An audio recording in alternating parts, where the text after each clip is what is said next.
প্রিয় শিক্ষার্থীরা, আজকের আলোচ্য বিষয় হচ্ছে উপপাদ্য 17। তো তোমরা এরকম লাইনটা লেখা দেখবে যে উপপাদ্য 17তে লেখা আছে, বৃত্তের কেন্দ্র ও ব্যাস ভিন্ন কোনো জ্যায়ের মধ্যবিন্দুর সংযোজক রেখাংশ ওই জ্যায়ের উপরে লম্ব। তো এই লাইনটাকে তুমি জ্যামিতির সূত্র বলতে পারো। যেমন বীজগণিতে তোমরা 6-7 করেছো সূত্র বিভিন্ন ধরনের, যে a+b² = a² + 2ab+b²। কিন্তু এই সূত্র কাজে লাগিয়ে পরবর্তীতে কিন্তু অনেক অঙ্ক করে ফেলেছো। কিন্তু এখন যখন তুমি ক্লাস 9-10 পড়ো, তো এখন কিন্তু আর ওই সূত্রটা হুবহু পরীক্ষায় আসে না, বা ওটার প্রমাণও তোমাকে লিখতে হয় না। কিন্তু যখন তুমি 6-7 জুনিয়র ক্লাসে ছিলে, তখন কিন্তু ঠিকই এই সূত্র পরীক্ষায় অনেক সময় আসতো। এগুলোর এই সূত্রের প্রমাণ তোমাকে অঙ্ক করে দেখাতে হতো। ঠিক একইভাবে আমরা 6 থেকেই কিন্তু আমাদের উপপাদ্য শুরু হয়েছে জ্যামিতিতে, তাই না?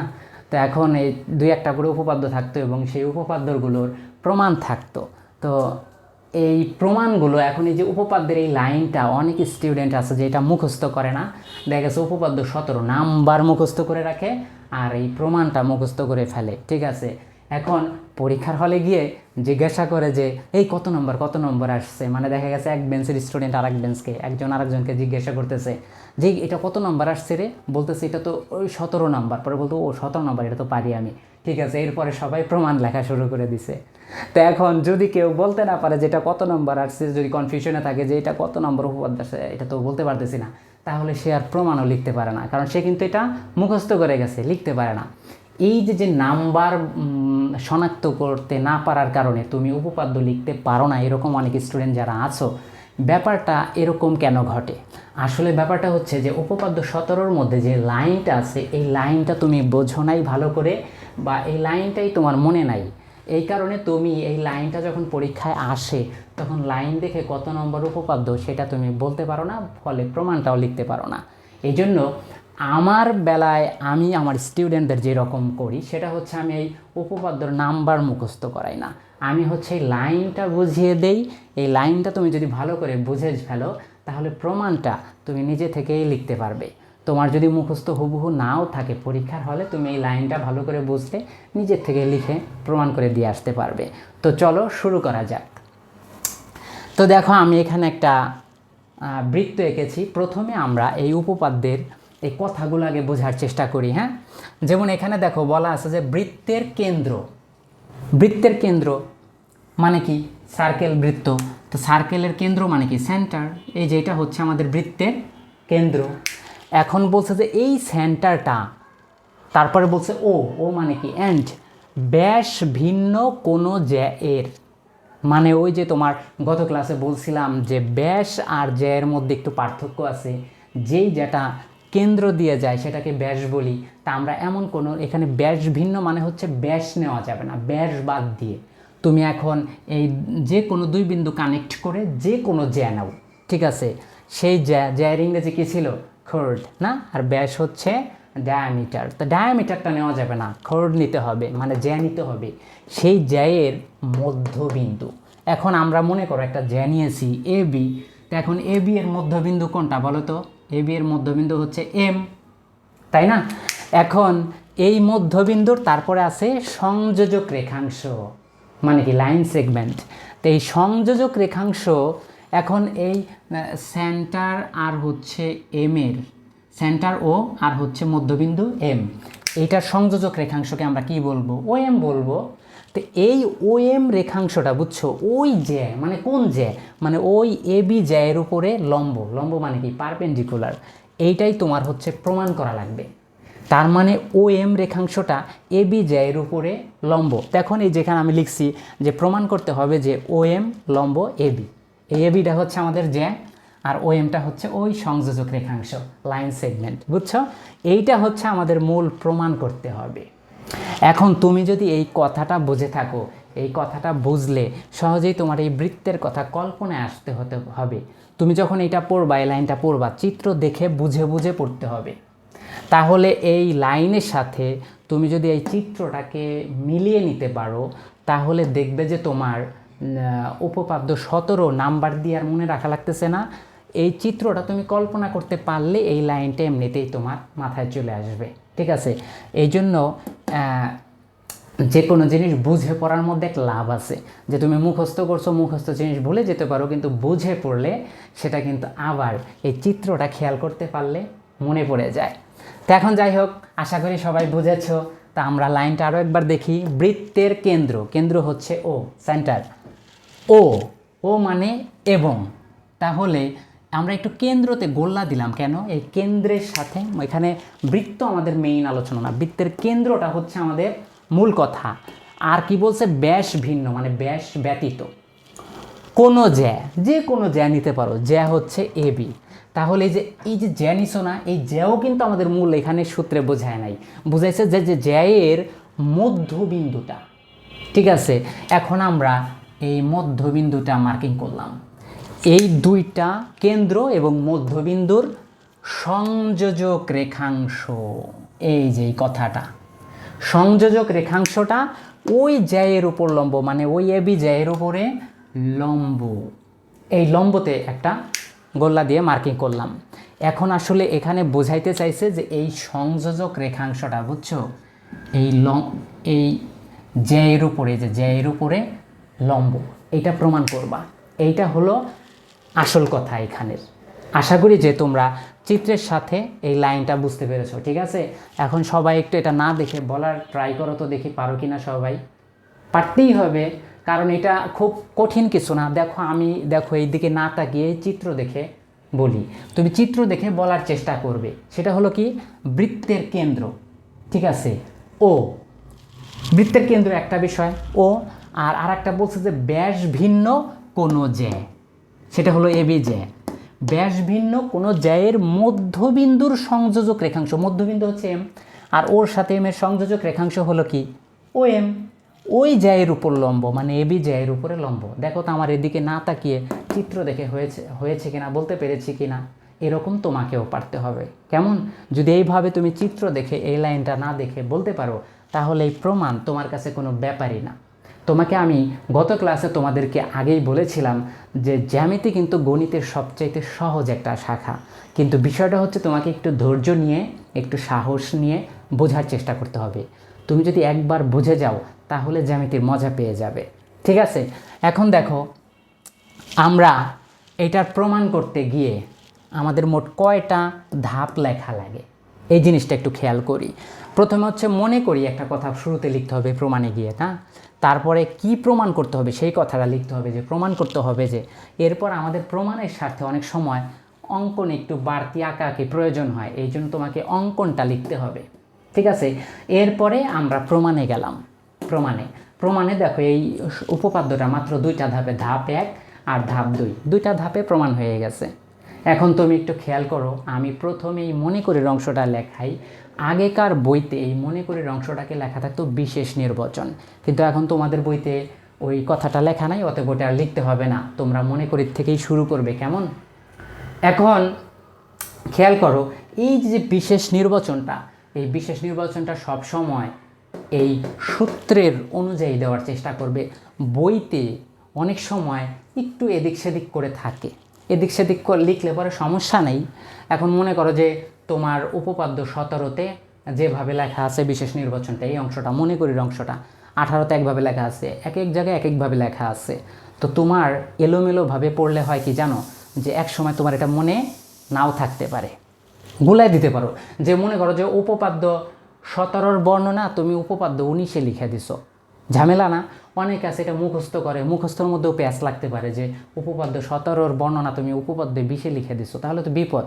ঠিক আছে, প্যাচ লেগে যায়। যেমন তোমাদের এই অষ্টম অধ্যায়ে মোট 10টা উপপাদ্য আছে, তাহলে 10টা উপপাদ্যের তো 10টা বিশেষ নির্বাচন আছে মনে করির অংশ, তো প্যাচ লেগে যেতে পারে না। এই জন্য আমি আমার স্টুডেন্টদের এটা সহজে মনে রাখার জন্য আমি তাদেরকে এই অংশটা, মনে করি অংশটা, এই সূত্র অনুযায়ী লিখতে বলি, হুবহু এটা দেখে দেখে এখানে লেখার চেষ্টা করবে। এখন দেখো আমরা এটা কিভাবে এটা অনুযায়ী লিখি। দেখো প্রথমে বলছে বৃত্তের কেন্দ্র, এই বিশেষ নির্বাচন, এই সূত্রটাই শুধুমাত্র একটু নামকরণ করছো। যেমন একটা মানুষ জন্ম নিল, এখন মানুষ বলে তো আর তাকে ডাকা যায় না, তাই না? রহিম, করিম, জব্বার একটা নাম দিল, তো নাম অনুযায়ী তাকে ডাকতে হয়। তো এইটাও হচ্ছে ঠিক একইভাবে ওই সূত্রের জাস্ট নামকরণ, এটা কঠিন কিছু নাই, এটা মুখস্থ করারও কিছু নাই। এদিকে তাকায় দেখো যে বৃত্ত বললে স্বাভাবিকভাবে তোমার একটা বৃত্তের তো নাম দিতে হবে। দেখো আমরা এখানে নাম দিয়েছি এ বি সি একটা বৃত্ত, তাই না? যে তুমি এই যে এই পরিধি বরাবর যে কোনো বিন্দু নাও, বৃত্তের মধ্যে মিনিমাম 3টা বিন্দু নিতে হবে। তুমি যদি আরও এখানে নাও ডি ই এফ নাও, সমস্যা নাই, তখন A B C D E F বৃত্ত হবে। তা আমরা মিনিমাম 3টা পয়েন্ট নিলাম, এ বি সি। এই বৃত্তের, দেখো বৃত্তের কথা বললে তার নাম বলতে হয়, আর যদি নাম নাও বলো অনেক সময় মিনিমাম তার সেন্টারটা, কেন্দ্রটা বলতে হয়। যেমন প্রত্যেক জিনিসের একটা পরিচয় বলতে গেলে তার কিছু বৈশিষ্ট্য, মিনিমাম একটা বৈশিষ্ট্য তো বলতে হয়। তো এখন এই বৃত্তের বেলায়ও তাই, যে তার সেন্টার বলতে হয়। অনেক সময় বৃত্তের আমরা পরিধেয় বলে দিই পরিচয় হিসেবে, এত কথার দরকার নাই। তুমি শুধু সেন্টারটাকে ফোকাস দিবা, যে বৃত্তের সেন্টার বলতে হয়। বড় জোর বৃত্তের নামটাও বলতে পারো। এখন দেখো আমরা এই অনুযায়ী লিখছি, এখানে আছে যে বৃত্ত লেখা, তা আমরা লিখছি এবিসি বৃত্তের, মনে করি নাম দিলাম বৃত্তের। তারপর আছে কেন্দ্র, আমরা কেন্দ্রের নাম দিলাম কি ও, নাম দিয়ে দিলাম। এইখানে আছে ও, ঠিক আছে, তুমিও এইখানে লিখবা এবং বা ও। এখন এখানে আমি এবং কেন লিখছি, কারণ ওই যে কেন্দ্রের নাম তুমি ইংলিশে ও লিখছো, এখন এখানে যদি আবার আর একটা বাংলায় ও লেখো, তাহলে ও ও একটু উচ্চারণ অসুন্দর লাগে, এই জন্য এবং ব্যবহার করছি, তাই না? এটা কোনো ব্যাপার না। তো এখন ওর জায়গায় এবং ব্যবহার করলাম এই ওর কারণে। তারপরে বলছে ব্যাস ভিন্ন, তা আমাদের ব্যাস তো এখানে আলোচ্য বিষয় না, তাহলে তুমি ব্যাস লিখবা না, ব্যাসের কোনো নাম দিবা না, ঠিক আছে? আমাদের হচ্ছে জ্যা আলোচ্য বিষয়, জ্যায়ের মধ্যবিন্দু, তাহলে আমরা ব্যাসের নাম দিব না। তাহলে আমরা এখানে যেমন আছে লিখবো যে ব্যাস ভিন্ন, ব্যাস ভিন্ন কোনো জ্যা, হ্যাঁ জ্যায়ের কিন্তু মধ্যবিন্দু আমাদের আলোচ্য বিষয়, এইখানে কিন্তু ইম্পর্টেন্ট বিষয়, এই জন্য জ্যায়ের নামটা দিব। নাম দিলাম কি এ বি জ্যা, তো এখানে বলবা যে এ বি জ্যায়ের মধ্যবিন্দু। এখন এই মধ্যবিন্দুর নাম কি বলো, এম, তাহলে তুমি সেই এমটা বলবা। এখন এখানে দেখো মধ্যবিন্দুর শেষে পরে একটা র আছে, র মানে কি এর, তাই আমরা এম এর পরে একটা এর দিলাম। তারপরে কি আছে সংযোজক রেখাংশ, এটা কিন্তু আমাদের আলোচ্য বিষয়, কারণ সংযোজক রেখাংশ লম্ব হইতে হবে না। তা আমরা লিখলাম যে সংযোজক রেখাংশ, লিখে সংযোজক রেখাংশের নাম কি বলো ও এম, তা আমরা এখানে ও এম লিখে দিলাম। কেমন? এখন লেখার পরে বলছে যে ওই জায়ের উপরে লম্ব, এখন ওই জায়ের উপরে লম্ব এই অংশটা তো প্রমাণ করতে হবে, তাহলে এইটা তো আমাদের বিশেষ নির্বাচনে আসবে না, এটা যাবে হচ্ছে প্রমাণ করতে হবে এতে। এই জন্য দেখো ও এম লিখে শেষ দিয়ে দিছি। তুমি এখানে একটা ফুল স্টপ দিয়ে দিতে পারো, হ্যাঁ আমার বৃত্তের ভিতরে পড়ে যেতেছে, যাই হোক এখানে একটা ফুল স্টপ দিয়ে দিলা, দাঁড়িয়ে দিয়ে দিলা।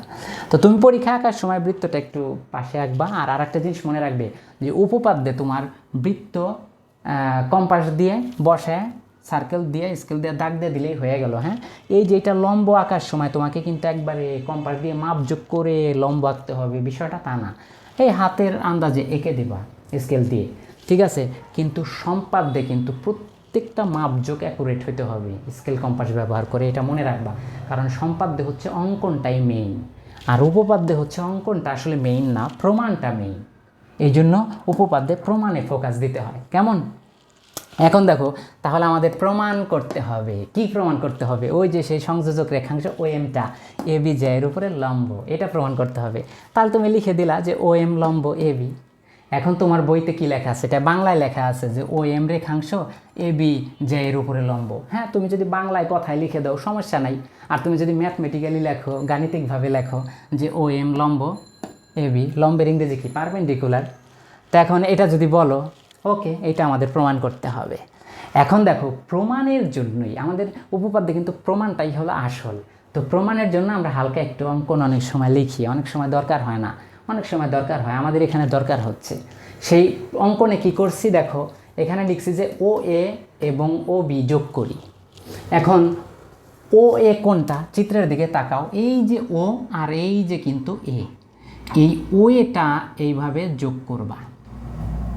আর কি বলছি, এবং ও কমা বি যোগ করি, মানে ও আর বিও যোগ করতে হবে। আবার অনেকে লেখার সময় কিন্তু ও বি লিখে ফেলো না, মাঝখানে একটু কমা হবে কিন্তু একটা, কারণ ও আর বি দুইটা পয়েন্টকে, দুইটা বিন্দুকে যোগ করতে হবে, এই জন্য মাঝখানে কমা দিতে হবে। কমা না দিয়ে তুমি যদি ও বি লেখো তখন এটা রেখাংশ হয়ে যাবে, ঠিক আছে?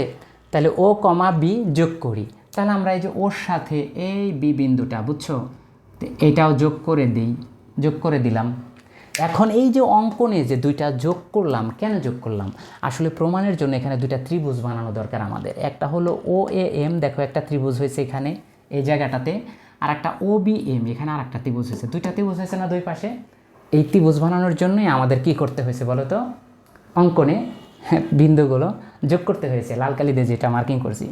এখন দেখো আমরা প্রমাণে গেলাম।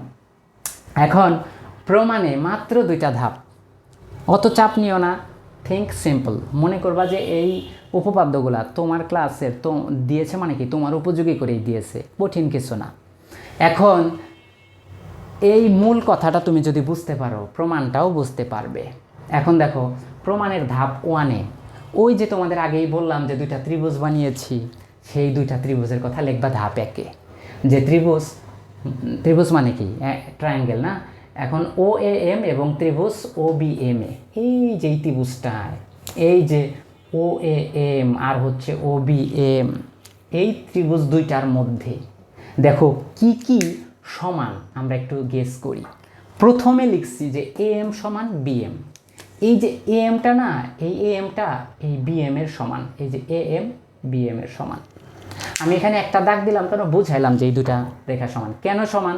যুক্তি কি? যুক্তি হিসাবে লেখা হয়েছে যে ও হচ্ছে AB এর মধ্যবিন্দু।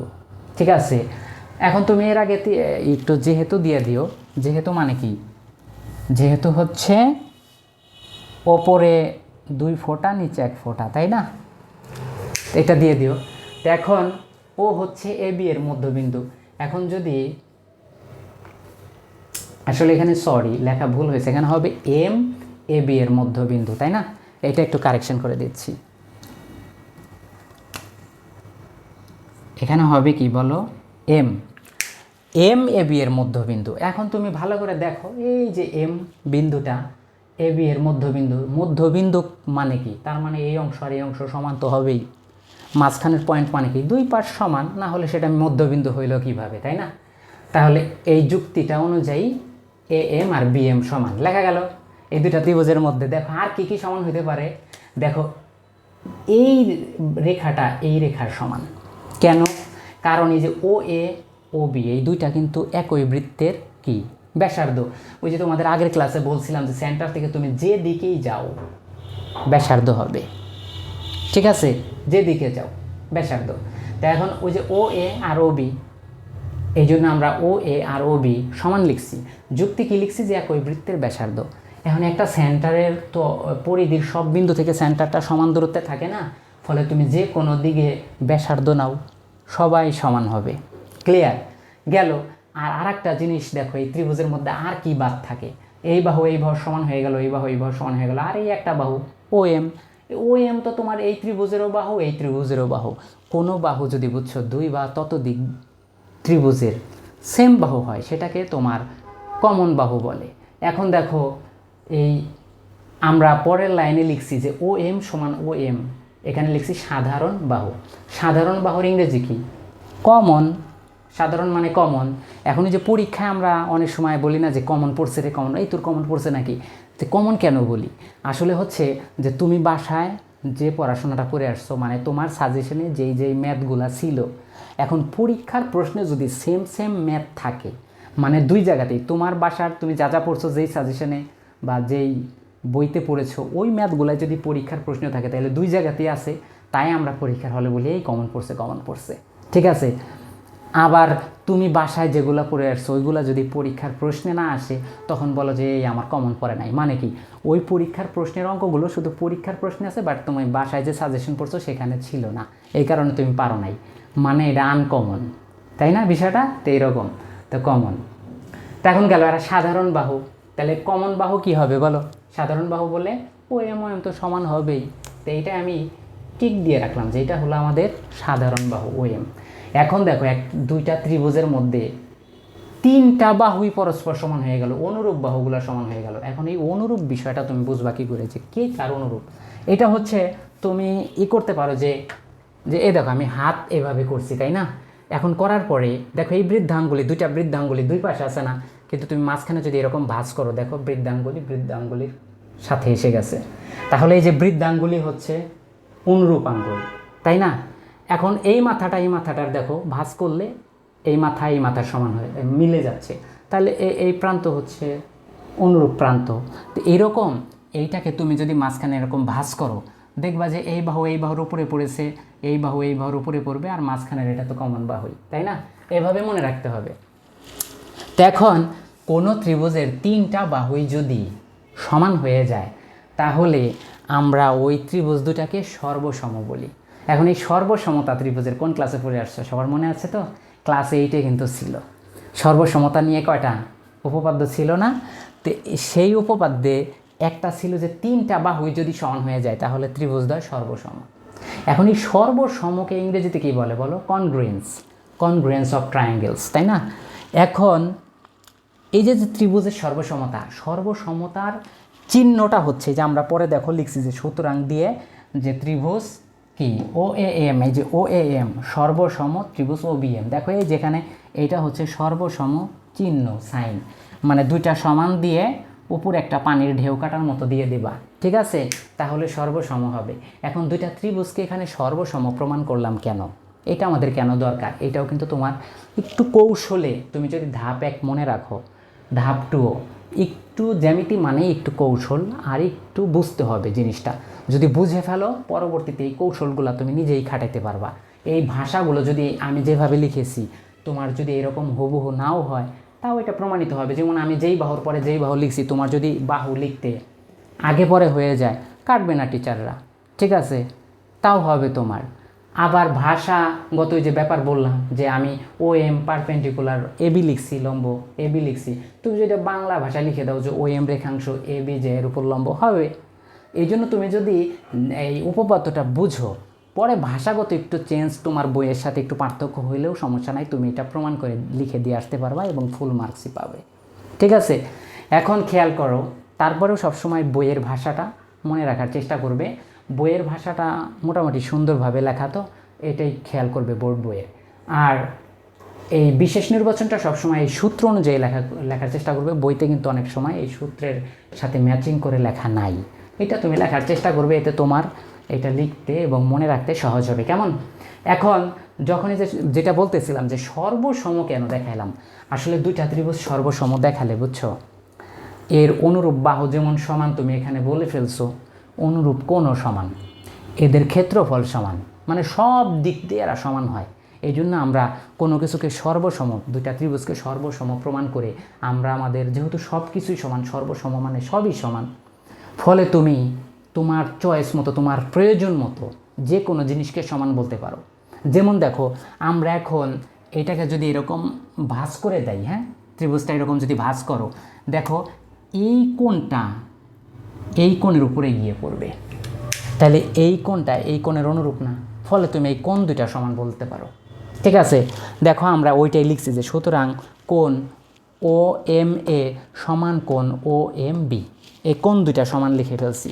এখন তুমি বলতে পারো যে এই কোণ সমান, এটা তো যদি এইভাবে ভাঁজ করি তাহলে তো এই কোণ আর এই কোণও সমান হবে, হ্যাঁ তাই তো হবে, আসলেই সমান। আবার একইভাবে অনুরূপ কোণ হচ্ছে এই কোণের অনুরূপ হচ্ছে এই কোণ, কিন্তু 3টা কোণই সমান লেখা যায়। কিন্তু ঘটনা হচ্ছে তুমি যখন সর্বসম প্রমাণ করছো, এখন তোমার তো আসলে লম্ব প্রমাণ করতে হবে। এইটা প্রমাণ করার জন্য তোমার যেইটুকু অংশ দরকার শুধু ওইটুকু তুমি নিবে, বুঝছো? তুমি তখন আর সবগুলো তো সমান তোমার নেওয়ার দরকার নাই, তোমার যেটা দরকার সেটা নিবে। এই জন্য এগুলা পরিষ্কার করে দিলাম, যেগুলো আমরা নিব না। আমরা কোনটা নিব? এইটা। এখন এই দুইটা কোণকে সমান নিব, বাকিগুলাকে নিব না কেন? এটা ধাপ 2-এ, এটা ধাপ 2-এ বুঝতে পারবে। এখন আমরা ধাপ 2-এর দিকে তাকাই, যে এই দুইটা কোণকে বলা হয়েছে যে যেহেতু কোণদ্বয় রৈখিক যুগল কোণ, তাহলে এখানে এই শব্দটার দিকে তাকাও, রৈখিক যুগল কোণ, ঠিক আছে? এটাকে আমরা সরল কোণও বলতে পারি, মানে একই সরল রেখা, এই যে একটা সরল রেখা আঁকলা, এরকম কোণ দিলা, হ্যাঁ, এই কোণটা আবার এই কোণটা সেম সরল রেখায় অবস্থিত না। এখন এই টোটাল কোণের মান কি শিখছো সবাই বলো তো? 180 ডিগ্রি।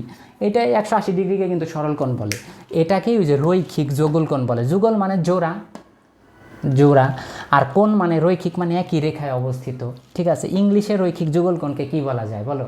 হ্যাঁ, স্ট্রেইট অ্যাঙ্গেলস, তাই না? ইংরেজিতে বলে হচ্ছে স্ট্রেইট অ্যাঙ্গেল। যাই হোক, যারা ইংলিশ ভার্সন আছো তাদের জন্য টুকটাক ইংরেজি বলতেছি। আসলে যারা বাংলা ভার্সনে আছো, বাংলা মিডিয়ামে, তাদের তো আর ইংরেজি পরীক্ষার খাতায় লিখতে হবে না, তাই না? এই জন্য তোমরা বাংলা লেখাটার দিকেই ফোকাস দাও। এখন দেখো, তাহলে রৈখিক যুগল কোণ এবং এদের পরিমাপ সমান। কেন পরিমাপ সমান বলছি এই কথাটা? পরিমাপ সমান, এইটা তো তুমি আগেই বলে আসছো, এখানে ধাপ একেই বলে আসছো যে কোণ দুইটা সমান।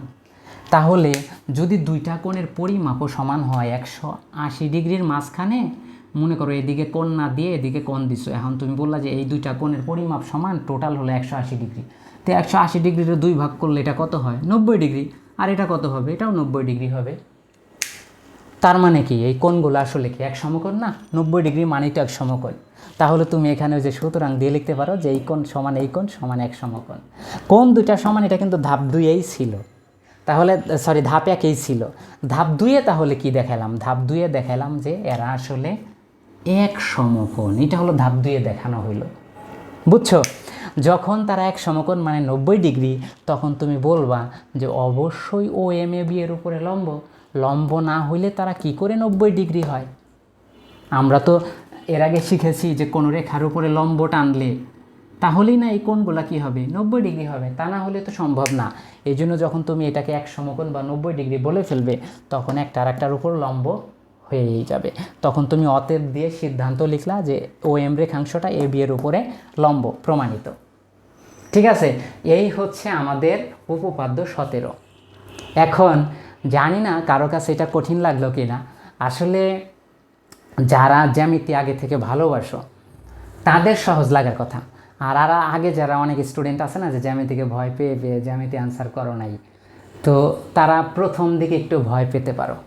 আর তুমি যদি একটু ধৈর্য নিয়ে এটা খেয়াল করো, যদি এরকম 3-4টা উপপাদ্য তুমি খেয়াল করো ধৈর্য নিয়ে, একটু বোঝার চেষ্টা করো যে কি বলি, তাহলে পরবর্তীতে দেখবা যে তোমার আর জ্যামিতি কঠিন লাগতেছে না। আর এছাড়া আমি তো বৃত্তের বেসিক আলোচনা করে নিয়েছি, আশা করি কঠিন লাগবে না। এখন দেখো, এই আলোচনা তো বিস্তারিত করলাম, এখন একটা শর্ট আলোচনা ওভারঅল করি। যে প্রথমে এই লাইনটা মানে এই জ্যামিতির সূত্রটা, উপপাদ্য 17টা মুখস্থ বলবে চিত্র দেখে। কি উপপাদ্য 17টা দেখি আমরা? আসলে দেখি চিত্র দেখে বলতে পারি কি না? সেটা হচ্ছে বৃত্তের কেন্দ্র ও ব্যাস ভিন্ন কোনো এর মধ্যবিন্দুর। দেখো, আমি যখন যে কথা বলি সেইখানে কিন্তু মার্কার ধরতেছি। তুমিও যখন চিত্র দেখে দেখে পড়বা, হাতে একটা পেন্সিল নিবা, মুখে যখন বলবা যে কথাটা বলবা সেইখানে পেন্সিল ধরবা। ধরলে তাহলে তোমার চিত্রটা, বুঝছো, সহজে বুঝতে পারবা আর এই কথাটা এমনি মুখস্থ হয়ে যাবে। দেখো, আমাদের উপপাদ্য 17 কী ছিল? যে বৃত্তের কেন্দ্র ও ব্যাস ভিন্ন কোনো এর মধ্যবিন্দুর সংযোজক রেখাংশ মানে কি? ও এম, ওই এর উপরে লম্ব। এই হচ্ছে মূল কথা। তাহলে এইটাকেই পরবর্তীতে তুমি মনে করিতে শুধু নাম দিয়ে দিচ্ছ, বৃত্তের নামে বি, কেন্দ্র ও, ঠিক আছে, এর নামে বি, মধ্যবিন্দু এম, আর সংযোজক রেখাংশ এম। শেষ, সিম্পল। এইটুকু পারলে তুমি এইটুকু পারবে। ঠিক আছে, এরপর প্রমাণ করতে হবে, ওই যে যা প্রমাণ করতে হবে তা বলে দিবে, হিসাব সহজ। এরপরে অঙ্কন মানে যেখানে দুইটা ত্রিভুজ বানাইতে হবে, কারণ যে কালো অংশ যেটা দেখেছি ওই অবস্থায় তো এটা প্রমাণ করা কঠিন হবে। উপপাদ্য অঙ্কন মানে কি? তোমার প্রমাণ করার স্বার্থে, উপপাদ্য তো প্রমাণটাই মেইন, তো প্রমাণ করার স্বার্থে যেইটুকু অঙ্কন করা লাগে তুমি ওইটুকু করে নিবে। তো এখানে শুধু ও এ আর ও বি যোগ করলেই হচ্ছে। তো এটা হলো অঙ্কনে লেখা হয়েছে। এখন প্রমাণে যায় 2টা ধাপ। ঠিক আছে, প্রথম ধাপে আমাদের কি ছিল? শর্টকাট যেভাবে মনে রাখবে, যে প্রথম ধাপে হচ্ছে আমাদের এই 2টা ত্রিভুজকে সর্বসম প্রমাণ করতে হবে। আর এই সর্বসম প্রমাণ করতে গেলে ওই যে আমরা সর্বসমতা উপপাদ্য পড়ে আসছি ক্লাস 8-এ, সেখানে 3টা বাহু সমান হলে কিন্তু তাদেরকে সর্বসম বলা যায়। এছাড়া আরও সর্বসমতা উপপাদ্য ছিল, ঠিক আছে, ওইটা ধাপে ধাপে আসবে যখন, তখন আলোচনা করব। তো এখন 3টা বাহু এখানে সমান দেখানো খুবই সহজ। কীভাবে? কারণ এই যে ও বি যে তুমি এটা মধ্যবিন্দু এম বলছো, তাহলে তো এমনিতে এ এম আর বি এম সমান হয়, তো একটা দেখানো শেষ। আর একটা ও এ ও বিউ সমান, এটা কিভাবে? কারণ একই বৃত্তের ব্যাসার্ধ। আর একটা হচ্ছে ও এম তো কমন বাহু, কারণ এই 2টা ত্রিভুজেরই তো সাধারণ বাহু হচ্ছে ও এম। ঠিক আছে, 3টা বাহু যখন সমান তারা সর্বসম, আর সর্বসম হলে অনুরূপ কোণ সমান, ক্ষেত্রফল সমান, সব সমান, অনুপাত সমান, তাদের বাহুগণের রেশিও সমান, তাই না? তাহলে আমরা এখন, আমাদের তো এত কিছু দরকার নাই, আমাদের দরকার এই 2টা কোণ। তা আমরা শুধু এই 2টা কোণকে সমান দেখাবো, কারণ অনুরূপ কোণগুলো সমান বলতে পারি। এগুলো নিলাম না, কারণ এগুলো আমাদের দরকার নাই। আমাদের হলো লম্ব প্রমাণ করব। আমাদের লম্ব প্রমাণ করার জন্য এই 2টা কোণ দরকার। আমরা এই 2টা কোণ 2টাকে সমান দেখাইলাম। এই ধাপ 1-এর কাজেই। ধাপ 2 এসে কাজ কি? ধাপ 2 এসে তুমি বলতেছো এই যে কোণ দুইটা কিন্তু রৈখিক যুগল কোণ। রৈখিক যুগল কোণ মানে কি? একই রেখার উপর অবস্থিত কোণ, ঠিক আছে?